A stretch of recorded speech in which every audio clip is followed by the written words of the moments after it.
M A Aziz, আমি আপনার কাছে একটু শুনতে চাই যেটা আসলে এখানে এম আব্দুল্লাহ বললেন যে ইসলামী ব্যাংকের ক্ষতি হলে বা ইসলামী ব্যাংকে যদি ধস নামে তাহলে সেটা ব্যাংকিং খাতে ধস নামবে। আপনি এটা এগ্রি করেন কিনা? পাশাপাশি বিতর্কিত ব্যক্তিকে দায়িত্ব দেওয়া হয়েছে যে প্রসঙ্গটি এখানে তুলেছেন এম আব্দুল্লাহ, এটা আসলে আপনি কিভাবে দেখেন? মানে তাহলে এখন যদি বিতর্কিত হয় তাকেই কেন দায়িত্ব দিতে হলো? আমি এটাই বললাম যে এডিবি সহ বেশ কিছু বিদেশি প্রতিষ্ঠান ছিল এখানে ইসলামী ব্যাংক প্রতিষ্ঠা লগ্নে। ১৯ জন ব্যক্তি ছিল, 4টা প্রতিষ্ঠান ছিল, চট্টগ্রামের বায়তুল শরফও ছিল এখানে, এবং ইসলামিক চিন্তাবিদ এটা বেশি ছিল, জামাত ইসলাম।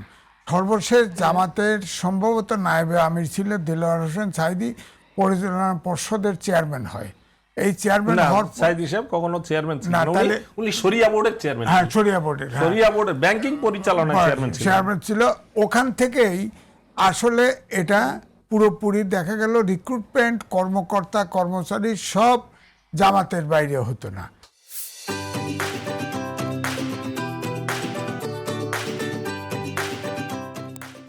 এবং ওখানের যে ওই ফান্ডগুলো ব্যবহার করা হতো জামাতের প্রতিষ্ঠানগুলোর কাছে, জামাতের ব্যক্তিদের কাছে। হ্যাঁ, তাদের এখানে সাইদি সাহেবও না, মনে হয় কামাল উদ্দিন জাফরি সাহেব শরিয়া বোর্ডের চেয়ারম্যান ছিলেন। সাইদি সাহেব ছিলেন বলে মনে না, পড়ছে ওই যে যুগান্তরের মালিক ছিল কে, উনি বোধহয় ছিলেন, ওই যে মীর কাসেম আলী। মীর কাসেম আলী ছিলেন।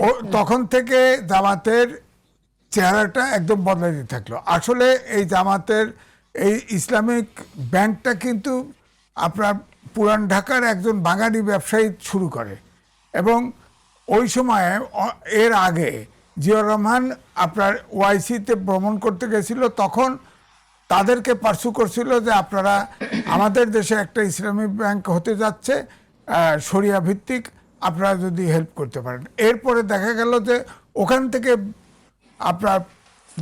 আপনার ইসলামিক অনেক দেশের অনেক বিনিয়োগ আসলো, কিন্তু তারা ফাইনালি এখানে যেহেতু একটা দলের দিকে চলে গেল, তখন তারা কিন্তু আস্তে আস্তে সব শেয়ার উইথড্র করলো।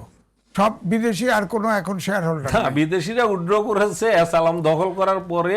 যেদিন এসালামে দখল করে নিল তারপরে বিদেশিরা উইথড্র করে নিল, তার আগে কিন্তু বিদেশিরা উইথড্র করে না। এটা ভুল তথ্য দিচ্ছে, ঠিক না? এসালাম দখল করার পর বিদেশিরা একে একে শেয়ার উইথড্র করে। জানি আওয়ামী লীগের সময়, হ্যাঁ, একটা। আচ্ছা, আমাদের সময় খুবই কম, শেষ করে দিতে হবে। আমি একটি প্রসঙ্গে একটু আপনার কাছে শুনতে চাই, দুজনে 1 মিনিট করে বলেন। আমরা দেখি যে বাউফলের সংসদ সদস্য জামাতের এমপি, জামাত থেকে নির্বাচিত এমপি শফিকুল ইসলাম মাসুদ, তিনি একটি বক্তব্য রেখেছেন। বক্তব্যটি আসলে খুবই ভাইরাল হয়ে গেছে, এবং আমি একটু শুনতে চাই আপনাদের মন্তব্য। তিনি বলছেন 2 ঘন্টার মধ্যে ওসিকে তিনি চেয়ার থেকে সরিয়েছেন, এবং বলছেন 2 ঘন্টার মধ্যে সেনাবাহিনী মেজরকে চেঞ্জ করছে এখান থেকে। অনেকে বলে ভোটে এমপি হয়েছেন, আমি বলি খালি ভোটে এমপি হই নাই, পাওয়ারে এমপি হয়েছি।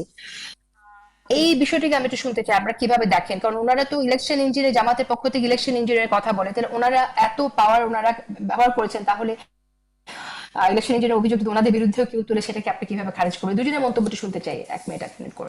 M A Aziz. না, দেখেন, এছাড়াও বলেছে রাজশাহী বিশ্ববিদ্যালয়ে তিনি পড়েছেন, রাজশাহী বিশ্ববিদ্যালয়ে একটা হলে যে অস্ত্র আছে এটাই বিশ্ববিদ্যালয় নিয়ন্ত্রণ করার জন্য যথেষ্ট। এখন ধরেন এক একজনের এক এক স্টাইলে বক্তৃতা, ওনার এটা ভাইরাল হয়ে গেছে, এবং এটাকে এই বক্তব্যকে সমর্থন করে নাই। এতে রাজনৈতিক অস্থিরতা তৈরি করে, এবং আমার মনে হয় যে এখন সে এমপি, বাউফল থেকে এমপি হয়েছেন, সেখানে এইভাবে কথা বলা ঠিক হয় নাই। ধরেন এনসিপির হাসনাত আবদুল্লাহ এবং সজীব ভুইয়া তো তাদের সেই ফান্ড, 25 কোটি টাকার ফান্ড তারা নিজেরাই ভাগ করে নিছে, একজন 10 আর একজন 15 লয়ে গেছে। তো এরকম যদি হয়, এবং তা যদি আবার দেখা যায় যে বাউফলের এমপি হয়ে এরকম যদি বলে যে ক্ষমতা, তার মানে তো ব্যাপারটা এরকম দাঁড়ায় যে হয়তো সে জোর করেই পাশ করছে, ভোটে সিলটিল মেরে পাশ করছে, ক্ষমতা দেখা পাশ করছে, মেজরকে সে পরিবর্তন করে দেয়। এটা ও এলাকায় বাহাদুরি দেখাইছে, এটাতে তার কোনো উপকার হয়েছে বলে আমার মনে হয় না। এবং এ ধরনের কথা কোনো রাজনৈতিক এমপি বা নেতা এই ধরনের কথা না বলাই ভালো।